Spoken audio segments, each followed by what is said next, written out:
staan net so en luister julle gou net na hierdie versie van Dawid hier. Psalm 16 skryf hy 'n gedig. Hy noem die gedig God se hoogste goed. En vers 6 sê, die meetsnoere het vir my in lieflike plekke geval. Ja, my erfenis is vir my mooi. Kom ons sluit net gou die oë.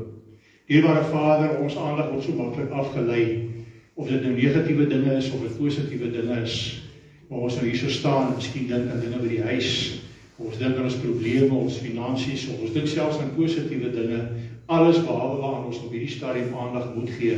En daarom vra ek, Here, dat U ons gedagtes nou gevang is van neem vir hierdie rukkie, dat ons werklik hierdie boodskap sal inneem, regtig sal hoor wat U wil sê vanmôre, en dat ons dit kan gaan uitdra en gaan toets.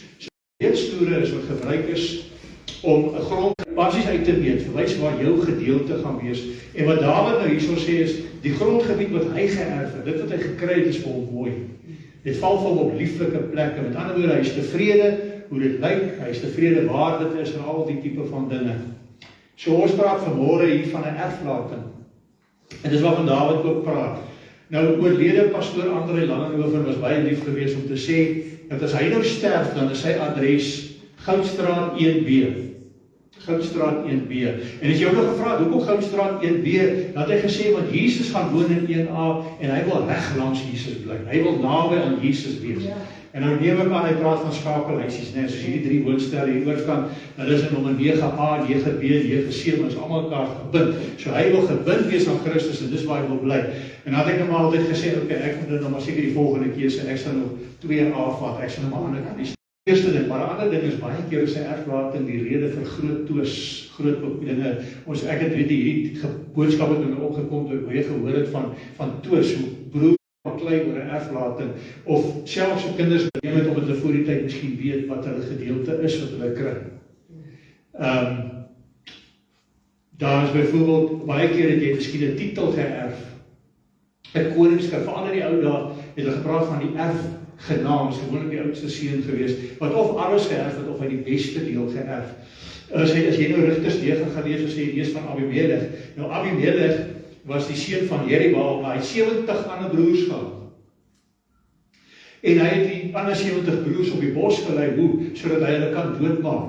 En hy kan doodmaak dat hy alleen kan erf. Dit gebeur baie keer, né? Of 'n paar byvoorbeeld, kom ons sê hy het 3000 hektar grond, maar hy het nou 2 seuns of hy het 3 seuns en nou almal moet erf, nou gaan hulle maar so min erf dat hulle nie regtig 'n lewe kan maak daar nie. Of hy 2 seuns en een erf 2000 hektar, maar die plase is nie dieselfde nie, maar is groot grond en die ander een erf net 1000 hektar, maar die 1000 hektar het 'n mooi stroompie wat daar deur loop en is miskien meer ontwikkel. En die pa het gevoel hy doen maar die beste wat hy kan, maar hierdie een wat die min grond geërf het is dalk ontevrede oor die groter gedeelte wat die ander een gekry het, of die ander een met die groot deel sê nee, ek wil liewer die rivier gehad het, ek wil liewer die water gehad het. So is mense gewoonlik baie keer ontevrede. En die rede daarvoor is, want mense is ingestel vleeslik. Hulle lewe vleeslik, hulle is vleeslik ingestel, en in die vleeslike wêreld is daar beperking, né? Daar is net 3000 hektar. Die pa kan nie sê ek het 3000 hektar grond en ek gee vir elke seun 3000 hektar. Ek moet dit verdeel, né? Dis hoe dit werk in die vleeslike wêreld. En daarom kom daar jaloesie en daar kom hoogmoed en trots en allerlei vleeslike dinge. Selfs 'n pastoor sê hy verklein 1B, né? Vleeslike gesindheid. Ons moet verstaan, in die gees is dit heeltemal anderster. Vleeslik werk dit so, en dit is hoekom ons doen. En baie mense is vleeslik ingestel, en dit is waar godsdienst ook vandaan kom. Mense wat ontmoet in Christus, wat jy het nie 'n verhouding met Christus, met hulle nog nooit 'n ontmoeting gehad nie. Hulle het nog nooit daardie verhouding gehad nie, want ons is vleeslik ingestel. En dan is ons so onseker oor ons identiteit in Christus, dat ons nou allerhande grashalmpies gryp. Om onsself te oortuig, ek is so 'n goeie mens, né? Of ek hou die gebooie, of wat in geval ook mag wees en daai ou nie, so ek gaan erf en hy nie, of ek gaan beter erf as hy, want ons het 'n vleeslike instelling, ons het 'n vleeslike gesindheid, ons is onseker oor ons identiteit in Christus. Dit raak baie keer so erg. Daar is sekere kerkgroepe, 'n sekere groepe mense wat al so ver gegaan het om te sê, hoorie, nee, daai klop Jode wat daar in Israel is, dis nie Israel wat net oorgeneem het. Ons is Israel, jy moet ontmoet het nie. Hoe kan jy die skape ken as jy hulle nie eens ken nie? Ons wat so met skape boer, dat jy Daar sekere skape, nou as jy baie groot troppe, hulle weet nie almal ken nie, maar weet jy waar daar sekere karaktereienskappe, party wat uitstaan. En die oomblik as hy nie in die kraal is, jy kom nie agter die fout. Jy kan nie dadelik jou vinger op lê nie, maar as jy deurkom, as jy nie die skaap kort. Want jy ken daar die skaap, nee, en die skape ken jou stem, hulle ken jou. Hulle ken jou. Ek het nou werker geel ooit daar met my naaito klompie skaap, hy het so trop, hy het so 22 skape wat nou syne is. En nou sê hulle vir my nie, hy wil hulle verkoop. En nou die dag kom ek en sê, jy nog nie verkoop, hy sê nie, hy kry hulle in die kraal geenag, ek sê, hoe so? Hy het hulp nodig, ek sê, hoekom? Hy sê nie, hulle agterop all over rond. Ek sê, nie wat, want is moet jy met jou skaap werk nie. Hulle ken jou nie, hulle is bang vir jou. Maar as hy jou geken het, dan het hy jou gevolg. Dan kyk maar as jy met jou bakkie reis, ek met die bakkie daar in die veld ry, of daar nou lek op is of nie. Hulle kom allemaal aangeloop, want hulle weet, jy is iets lekkers, die baas, hulle ken hom. Nee. Of ek loop selfs met my voete. Nou, as ek het dronger daar in die veld gehad, altyd, as daar lekker eetgoedjies vir hulle lek, wat ons wys het, hulle lieflike kos, maar ons gee maar vir hulle 'n bietjie lek by. As jy daar aankom, as hulle jou sien kom, dan kom hulle al so aangestap, want hulle ken jou. En dis wat die Here sê. Hoe kan jy sê die skape ken jou? Jy ken die Here as jy nog nooit ontmoet het nie. Hoe gaan jy sy stem herken as jy nog nooit sy stem gehoor het nie? As jy nie weet hoe om 'n verhouding met hom te hê nie, dis 'n lewende ding. Hy sê, vers 4, en wanneer hy die skape uitgebring het, loop hy voor hulle uit en die skape volg hom, omdat hulle sy stem ken. En dan kom hy van vers 10, die dief kom net om te steel en te slag en te verwoes. Ek het gekom dat hulle lewe in oorvloed kan hê, sê hy. Ek is die goeie herder lê sy lewe af vir die skape, maar die huurling en hy wat nie 'n herder is nie, van wie die skape die eiendom is nie, sien die wolf kom en laat die skape staan en vlug en die wolf vang hulle en jaag die skape uit mekaar. En die huurling vlug omdat hy 'n huurling is en niks vir die skape omgee nie. Ek is die goeie herder, sê die Here, en ek ken my eie en word deur wie sê hy weer? Ek ken my eie en word deur my eie geken. Ja. 'n verhouding, 'n ontmoeting, 'n lewende verhouding. My broer en my suster, jy kan nie 'n verhouding hê met iemand wat jy miskien Sondagoggend kom jy kom luister van hom nie. Ag, dank die Here as jy die kerk toe kom, ek wil julle nou nie uit die kerk uit kom preek vanmôre nie. Maar baie mense is al oor dit gaan. Maar as jy by die deur uitloop, is die verhouding verby. In feite, daar is nie 'n verhouding nie. Jy sien dit al hoe meer en meer. Jy sien al hoe meer en meer op Facebook mense afdwaal, weghardloop en terughardloop na godsdienste. Hoekom? Want hulle het hulle identiteit in Christus of verloor of het nog nooit gehad nie. Hulle besef nie hoe belangrik dit is nie. In Engels die Bybel sê, I am fearfully and wonderfully made. Fearfully and wonderfully made. Psalm 139 vers 14 as ek reg onthou. Wat beteken dit? Hy sê jy's 'n wonderwerk. Jy's besonders. Die Here is lief vir jou. Fearfully and wonderfully made. Jy's onbelangrik, maar hy wil met jou 'n verhouding hê. Hy wil nie net 'n bruid hê wat net 'n naam sê bruid is, hy wil 'n verhouding met hierdie bruid hê. Hy sê vers 15, net soos die Vader my ken ek ook die Vader en ek lê my lewe af vir die skape. Hier is die vers wat jy moet onthou, vers 16. Ek het nog ander skape wat nie aan hierdie stal behoort nie. Ek moet hulle ook lei en hulle sal na my stem luister en dit sal wees een kudde, een herder. Nou praat hy van ons. Ja. Hy praat nie van die klomp Jode, maar hy praat van ons. Hy praat van die heidene wat uiteindelik ook na Christus sal kom. Ek en jy is ook erfgename. Ons is ingeënt, ons is aangeneem, ons is aanneem kinders deur die Vader. Nou dat jy weet, jy is kind van die Here, of nou jy weet, jy is ook aangeneem, die kind die Here wil jou hê, nou kan ek jou beweeg. Want hy praat hier van die heidene nasies, en nou gaan ons hier na Galasiërs 3 toe, en hier kom en hy praat spesifiek, en dit is waar ek bietjie gaan stilstaan, Galasiërs 3 en Galasiërs 4, gaan ek bietjie stilstaan. Nou die gemeentes in Galasië is eintlik heiden gemeentes. Paulus het gewerk onder die heidene, met ander woorde, dis nie Jode nie, dis nie Israeliete nie, dis mense wat gekom het, hulle het nie deur die wet gekom, en die wet het toe oorgegaan na Christus toe nie, hulle het van die begin af, hulle ontmoeting was met Jesus, dis 'n geestelike ontmoeting, dis 'n gemeente wat geestelike ontstaan het, maar wat doen hulle? Hy sê hier in vers 3, of Galasiërs 3 vers 3, hy sê, is julle so onverstandig, nadat julle met die gees begin het, eindig julle nou met die vlees. Het julle verniet so baie gelei, as dit maar verniet was. Hy wat julle dan die Gees verleen het en kragte onder julle werk, doen hy dit uit die werke van die wet of uit die prediking van die geloof? Met ander woorde, hy waarsku. Hy sê, julle het julle identiteit verloor of julle is nie seker van julle identiteit in Christus nie. En nou gryp julle na allerhande ander dinge om julleself te troos. Ek wil vir jou sê, enige godsdienst, hoor my mooi vandag, enige geloof, enige godsdienst wat 'n Jesus plus one het, 'n Jesus plus nog iets om verlos te word, is 'n dwaalleer. Ek gaan dit weer vir jou sê, enige iets wat 'n Jesus plus is 'n dwaalleer.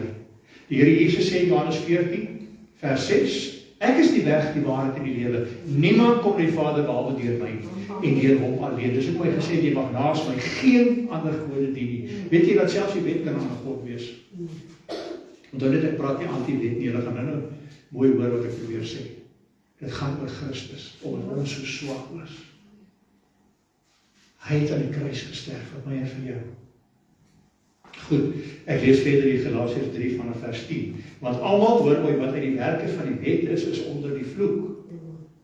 Nie almal wat die wet oortree nie, almal wat uit die werke van die wet is onder die vloek. Want daar is geskrywe, vervloek is elkeen wat nie bly in alles wat geskryf is in die boek van die wet om dit te doen nie. Eintlik verklaar Paulus hier reguit dat geen mens dit reg kry om die wet te doen nie. En dat niemand deur die wet by God geregverdig word nie, is duidelik. Want die regverdige sal uit die geloof lewe. Hierdie geloof is 'n verhouding. Die regverdige sal lewe. Wat praat hy met 'n regverdige? In Matteus 5 kom die Here Jesus Christus en hy sê, moenie dink ek het gekom om wet te ontbind nie, ek het gekom om dit te bekragtig. Nee, om dit te vervul. Ek het gekom om te vervul wat julle nie kan doen is nie. Hy sê as julle regverdigheid nie groter is as hierdie van die Fariseërs nie. Hy sê nie as julle nie doen wat die Fariseërs doen, hy sê julle moet groter wees as die Fariseërs. As julle nie groter is nie, sal julle die koninkryk nie erf nie. Met ander woorde, hy sê hulle is klaar gedisqualified. Hoe word ons dan meer regverdig? Deur die Here Jesus Christus. En dis wat hy hier so sê. Geregverdig uit die geloof, geregverdig uit 'n verhouding met Jesus Christus. Ek het in die week te doen gekry met 'n pastoorsvriend van my en hy wil dit erken nie, maar ek dink hy is vies vir my. Ek het vir hom gesê, ek sê my Boeta, ek het net so klein probleempie. Julle die ramshoring na julle kerk en dit kan ek nog verdra. Julle die menorah kerse daar wat eintlik gedui het, is alles tempelgoed en dan die ergste van alles, jy het hierdie talit wat jy gebruik oor jou preekstoel hang met die 613 tosseltjies aan wat die wet verteenwoordig. Ek sê, wat preek jy? Preek jy Jesus of preek jy wet? Ja. Preek jy Jesus of preek jy wet? Want jy is besig, jy kan net so wel op een van 'n afgodsbeeld daar hê.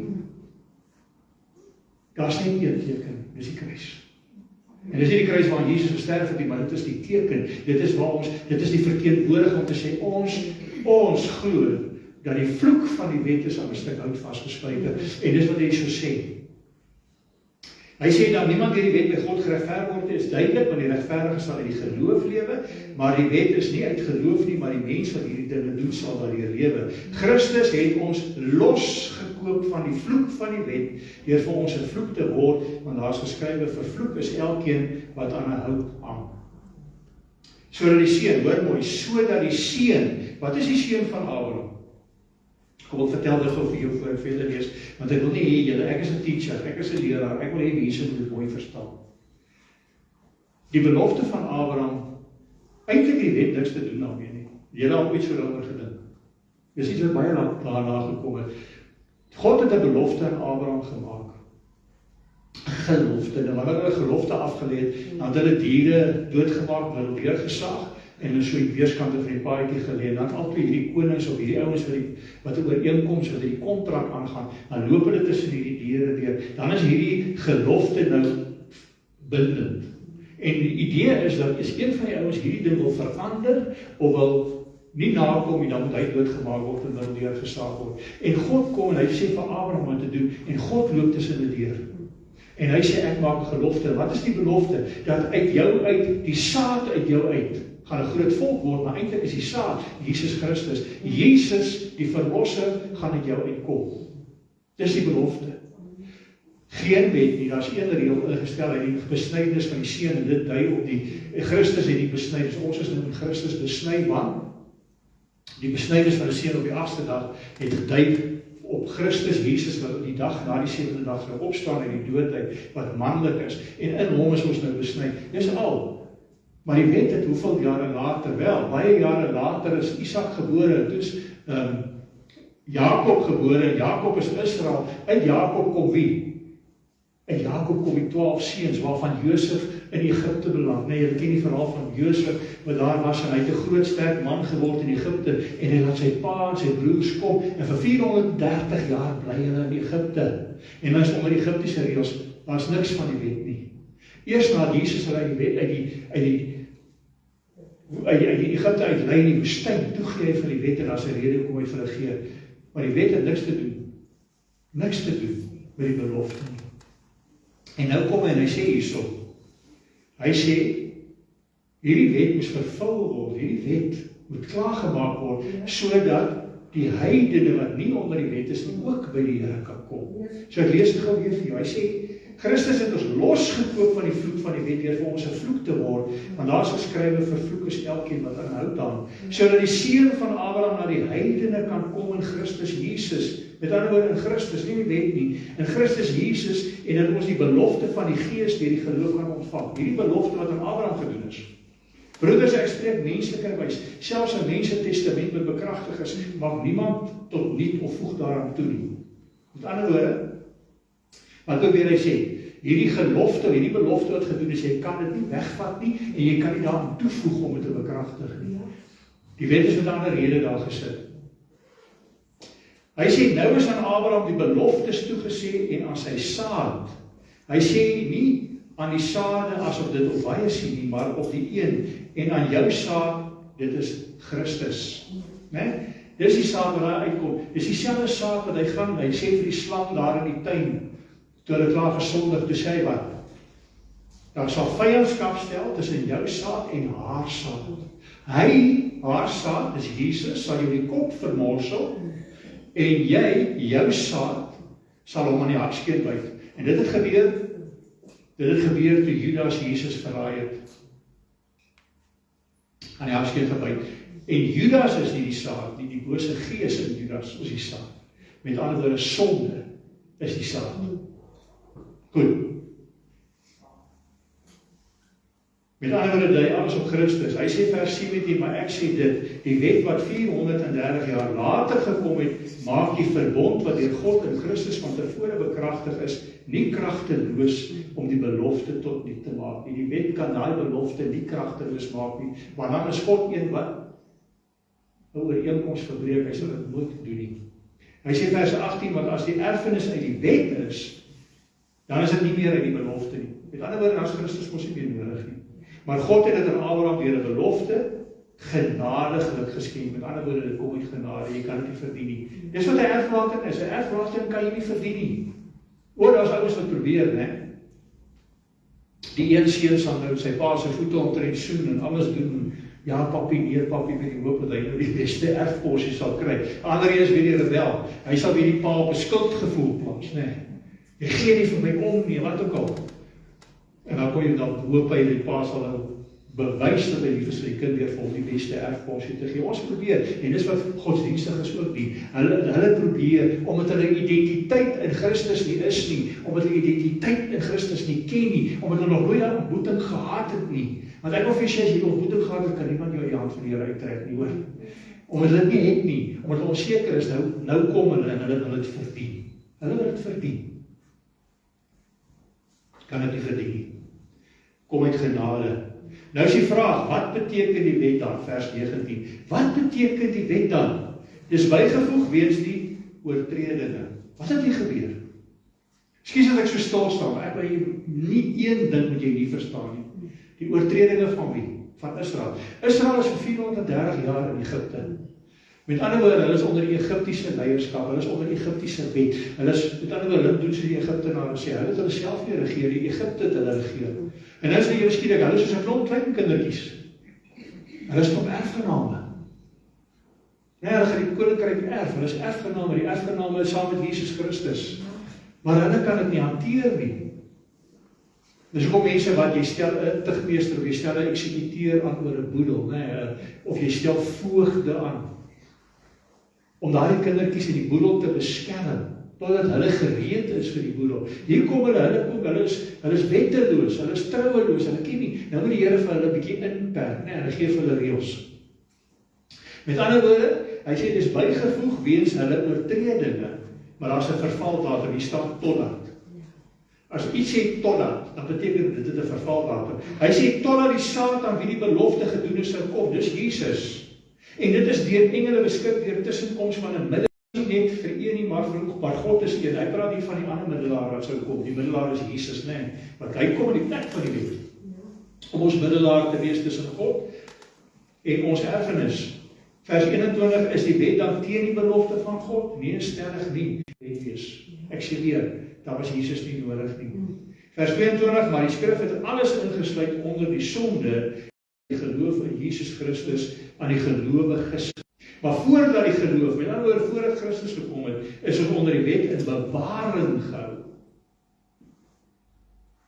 Ingesluit met die oog op die geloof wat geopenbaar sal word. Met ander woorde, hulle is in bewaring gehou. As jy nou vir daai klein klomp kindertjies vir die erfgename sê, okay, julle het nog 'n erf, wonderlik. Daar sê julle, wat sal hulle doen met hulle erflater? Hulle sal dit ons uitmors. Is dit nie so nie? Want hulle het nie by volwassenheid nie. En dis wat die Here sê. Hier wet dit vir hulle in bewaring gehou. Daar is so 'n advertensie, ek het vergeet ek wou dit genoem het. Want dit baie keer, ek weet nie of julle al gesien het, wat sê die ou? Hy sê daar is nie 'n testament nie. Wat hulle wil mekaar se hare uittrek, die erflater. Hoekom?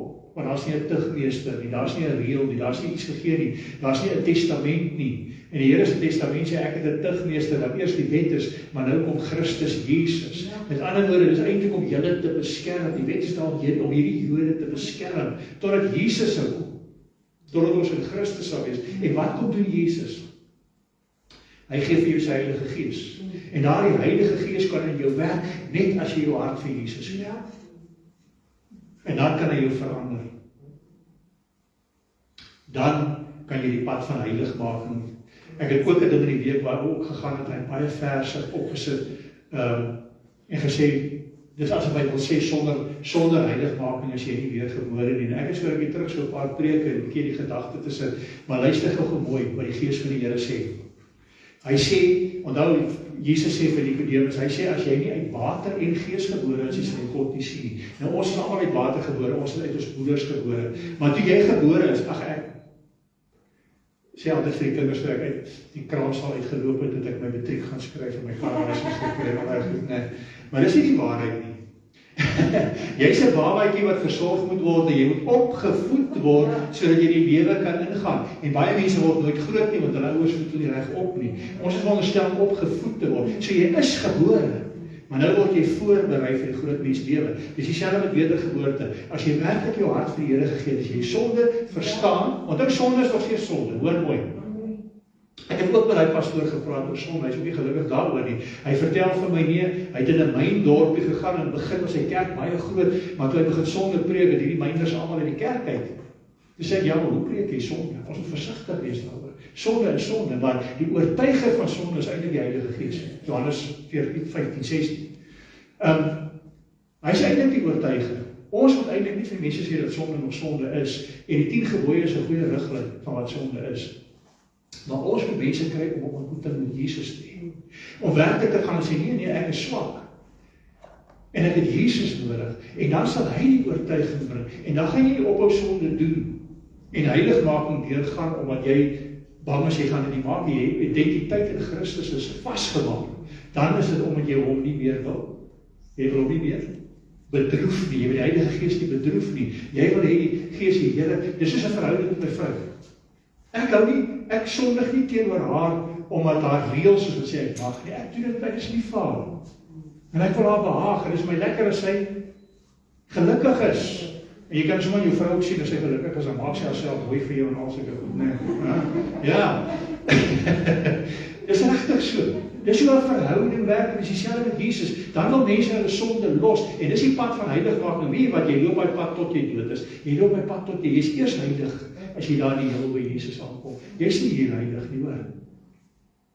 En as ons so vir mense begin preek, dan gaan hulle begin kans sien en sê, ja, ek wil kerk toe kom. Maar as jy nou gaan sê, nee, hierdie klop mynders, julle klop mynders hierso, heel week gesuip, en julle het gehoreer, en julle het gerook, en al goed, dan voel jy mos, jy sit hier in die kerk, maar ek mag eintlik hier wees nie, ek is te vuil.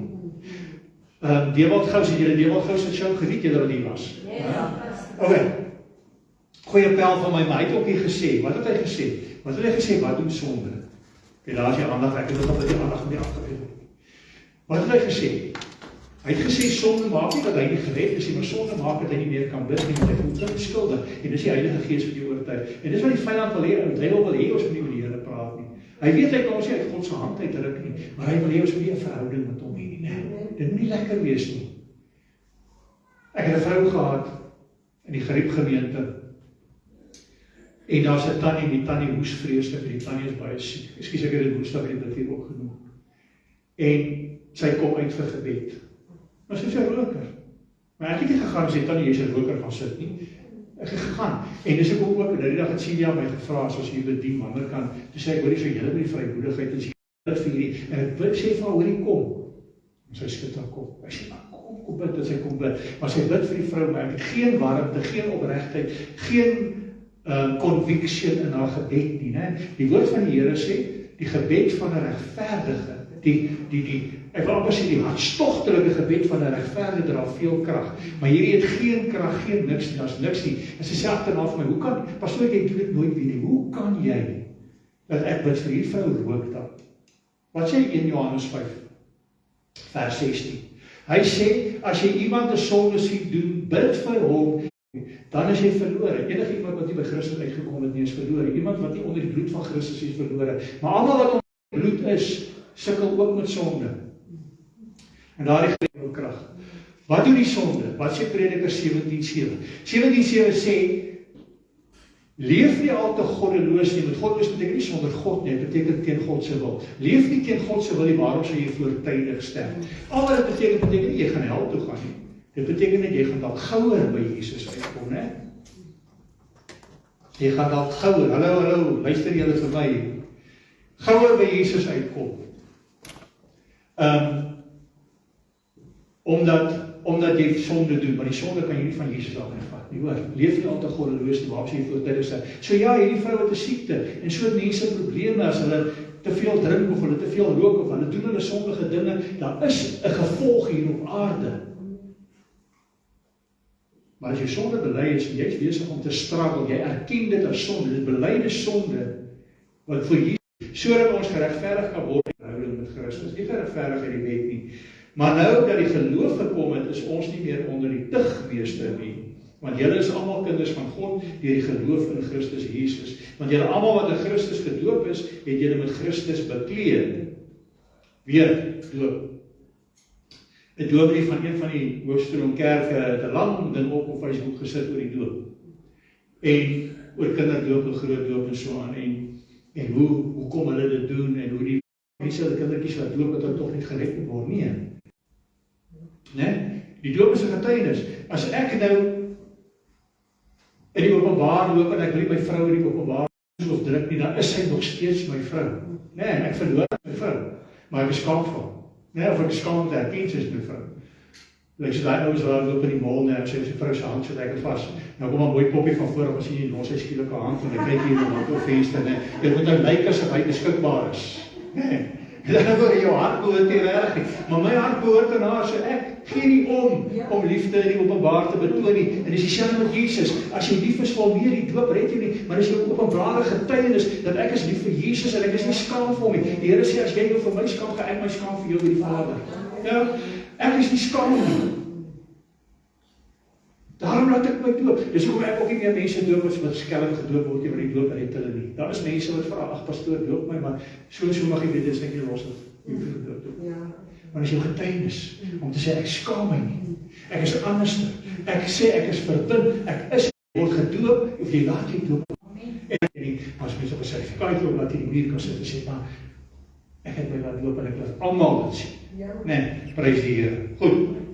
Almal wat in Christus gedoop is, ek sê weer, dis nie 'n voorwaarde nie, maar ek wil vir jou sê, as jy werklik 'n verhouding met Jesus het, gaan jy die begeerte hê om gedoop te word. Okay, want julle almal wat in Christus gedoop is, het julle bekleed met Christus. Daar is nie meer Jood of Griek nie, daar is nie meer slaaf of vryman nie, daar is nie meer man en vrou nie, want julle is almal een in Christus. Dis hoekom ek sê, hierdie ouens wat hulle identiteit nie verstaan nie. Hulle soek hulle identiteit in die wet, hulle soek hulle identiteit in name, soos hierdie ou wat in die 53 Bybel aanhaal, maar dan sit hy die Joodse name tussen hakkies die name wat in die Bybel staan. Ek weet nie hoekom doen hy dit nie. Is hy so onseker? Jy hoef nie 'n Jood te wees, jy hoef nie jouself te oortuig jy is 'n Jood of ander mense te oortuig nie. Hy sê vers 29, en as jy aan Christus behoort, dan is jy die nageslag van Abraham en volgens die belofte erfgename. Die mooi Griekse woord, ek is baie lief vir kleronomie, wat beteken julle is almal erfgename. Ek en jy is 'n erfgenaam. Maar ons geestelike erfgename, dit wat ons erf, geen bakens nie. Hier in Galasiërs 4 kom, hy sê, maar ek sê, solank eintlik die evangelie maak vry van die wet, eintlik is dit so 'n opsomming van wat ek reeds gesê het, maar luister gou mooi. Maar ek sê, solank as die erfgenaam 'n kind is, met ander woorde nie kind van God nie, 'n kind, verskil hy niks van 'n diensknegt nie, al is hy die Heer van alles. Met ander woorde, al het hy koningskap in die hele koninkryk geërf, solank hy nog 'n kind is hy onder mense wat hom oppas, mense wat hierdie ding vir hom oppas. Hy sê, so al is hy die Heer van alles, maar hy staan onder voogde en bestuurders tot op die tyd tevore deur die Vader bepaal. Met ander woorde, daar is 'n einddatum. Die pa mag dalk sê, nee, as my kind 21 is, dan kry hy sy erfporsie, of as hy homself bewys het, kry hy sy erfporsie, of as hy sy graad gevang het, kry hy sy erfporsie. Die pa bepaal alles, maar hy is nog steeds sy erfgenaam. En God het bepaal dat Christus Jesus moet kom en die wet vervul. Dis wat hy gesê het. In Christus ontvang ons erflating. So was ons ook, toe ons kinders was, in diensbaarheid onder die eerste beginsel van die wêreld, dis die wet. Maar toe die volheid van die tyd gekom het, het God sy seun uitgestuur, gebore uit 'n vrou, gebore onder die wet, om die wat onder die wet is, los te koop. Waarvan word jy los te koop? Van die wet. Sodat ons nie die aanneming tot kinders kan ontvang. Sodat ons die aanneming tot kinders kan ontvang. En omdat julle kinders is, het God die gees van sy seun in julle harte uitgestuur, en hy roep Abba Vader. Onder die wet was dit godslasterlik om God die Vader te noem. Net die ou hoëpriester, as hy heilig genoeg was en die offergawes goed genoeg en aanneemlik vir God was, kon hy in hierdie tabernakel ingaan, en hy kon hier agter hierdie gordyn ingaan, by die verbondsark, en 'n ontmoeting met God hê, en dan kan God vir hom sê, wat gaan sê jy vir die volk? Dit was daar nie 'n verhouding nie. Dis 'n hoorsê. Maar toe Jesus sê, dis volbring daar aan die kruis, wat het gebeur? Die gordyn het geskeur, maar die gordyn is nie onder deur 'n mens, hy is van bo. God het die gordyn geskeur en sê, hy is ek. Ek is julle Vader, ek het 'n direkte kontak, ek wil 'n verhouding met julle hê. En daarom kan ons hom noem Abba Vader. Ons kan direk, en dis wat God soek. Hy wil met jou 'n verhouding hê, hy wil jou sy kind noem, hy wil jy moet hom Abba Vader noem. Amen. Prys die Here. Dis wat hy sê. Hoorie mooi, as ek praat oor die wet, moet julle net nooit dink, ek sê hoorie die gebooie goed het geen krag nie. Praat eintlik van al die wette wat hulle in die woestyn gekry het. Ag mense, jy sê wat jy mag eet, en wat jy mag drink, en wat jy mag doen, en wat jy mag doen nie, en daar wat jy moet hou en alles. En ek weet dis onder die 10 gebooie. Die 10 gebooie is 'n riglyn van wat sonde is. Maar Christus sal jou lei. En baie mense wil ontslag oor die 4de gebod wat sê die Sabbat heilig doen hou. Maar wat sê Hebreërs 4? Wat is die Sabbat? Ons kry ons rus nou nie meer in 'n dag nie, ons kry dit nou in Christus. In Christus hou ek die Sabbat elke dag. Goed. Net op daai ding reg te ry. En dan met die goed kan jy gaan beproef en gaan bid tot die Here en sê, as daai pastoor ons soos gepraat het, wys dit vir my. Ek wil sê vanaf haar pastoor dan moet ek bid in die oggend en ek sê, Here, as ek leuns gaan spreek, sluit my mond, maak my stil. Dan die Here het my nog nie stil gemaak nie. Ons kan roep Abba Vader. Daarom is jy nie meer 'n diensknegt nie. En wat onder die wet is 'n diensknegt. Jy is nie meer 'n diensknegt nie, maar kind. En as jy kind is, dan is jy ook erfgenaam van God deur Christus. Daai gordyn is geskeur, my broers en susters. Jy is nie meer onder die wet nie. Ja. Jy is onder Jesus Christus. En Jesus Christus is lief vir jou. En Jesus Christus sê, jy is gekies. Hy sê, you are wonderfully and fearfully made. Maar nou is hierdie wonderlike nuus wat ek het vir pastoor André Langenhoven.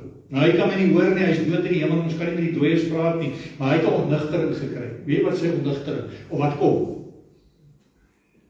Ek gaan nie in 'n ander huis bly nie, ek gaan saam met hom bly. Maar ek dink hy het net so ontnigtering gekry, nie ontnigtering, eintlik 'n blye. Hy sê ook die weetsnoere het vir my op lieflike plekke geval, my erflating is vir my mooi, want hy het skielik agtergekom, nee, hy bly nie in 1B nie, hy bly in 1A. Hy is by Jesus, en elkeen van ons erf dieselfde, ons gaan by Jesus wees. Daar is nie een wat meer as die ander een gaan erf nie. As jy in Christus is, jy saam erfgenaam, en ons almal gaan dieselfde erf. Ja, daar is krone wat ons gaan kry, wat jy nou vir jou werke, vir jou werke uit geloof uit gaan ontvang. Maar ons almal se erflating lyk dieselfde. Die een van ons kan klein en sê, hey, maar ek soek daai adres, maar dis die beter adres nie. Nee, jy gaan die 2000 hektar kry, nie 1000 hektar met die mooi stroompie en alles, en almal van ons gaan dit kry. Kan ek 'n amen kry? Amen. Kom ons lê die oor. Dierbare Vader, baie dankie vir die boodskap wat U vanmôre hier vir ons bring. Dankie dat U vir ons dit so mooi oopbreek, wat dit beteken om erfgenaam te wees. Dankie dat ons kan weet, elkeen van ons is erfgename, en dat ons hierdie blye moedig, ek voel die Heilige Gees so kragtig hier op my. Dankie Here, ek vra ook dat U elkeen hier sal aanraak, wat hier so sit by die Gees van God. En dat elkeen van hulle wat nog nie by U uitgekom het, die Here, dat hulle die vrymoedigheid sal hê en sê, ek wil 'n ontmoeting met Jesus hê. Ek wil vir Jesus uitkom. Ag Here, draai hierdie woord op buite, dat U op die naprediker, die Gees van die Here, die naprediker sal wees. Maak elkeen hier gehoorsaam om hierdie boodskap ook te gaan oordra, nie net oordra, maar te gaan uitleef. Om te gaan leef met daai sekerheid en daai identiteit, dat ek my identiteit in Christus Jesus gevind het. Ek bid Here vir elkeen, dat elkeen geseën sal wees, dat elkeen vrede sal beleef daar buite, en dat ons dan sal leer, dat niks ons in die hand van God kan rig, dat die dinge, die keuses wat ons in die wêreld maak, kan ons baie keer beïnvloed, hoe ons lewe sal wees, hoe ons finansies sal lyk, hoe ons gesondheid sal lyk, ja, maar ons almal uiteindelik daardie diepe blye verwagting om by U te wees vir altyd. Alle lof, alle eer, alle aanbidding gee is vir U, o Heer, en die volk van die Here sê, Amen. Amen. Prys die Here. Ek groet ook die Facebook-kykers.